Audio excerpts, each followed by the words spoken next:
Several states are testing creative ways to tackle the jobless problem.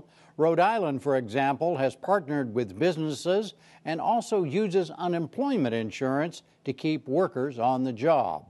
Our colleagues at the PBS program Need to Know have reported that story as part of a series called Help Wanted. Correspondent Mona Iskander reports. Fran Rosado is a supervisor for Taco, a Rhode Island company that makes heating and cooling parts. Taco's been around for over 90 years, but like many businesses, it's faced hard times in the economic downturn. Toward the end of the summer, we started to notice the inventories building, and they kept building, and things weren't going out of the warehouse, just going in. And the writing was on the wall. We knew something was going to have to happen. Kyle Adamonis is one of Rosado's supervisors and a senior vice president at Taco. She calls each of the company's nearly 500 employees an important asset. So when business slowed, Taco faced some difficult choices. As we took a look at areas that we had that were slow within the production operations group, we said, okay, what are our options? One option was laying people off. But Adamonis avoided that because of an employment program offered by the state of Rhode Island. It's called WorkShare. The goal is to keep people working when companies face financial trouble. Here's how it works.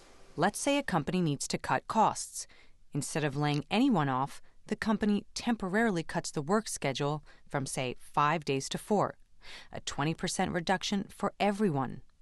So a worker making $1,000 a week for 5 days has her weekly salary reduced by 20% to $800. Here's where Rhode Island's WorkShare program steps in.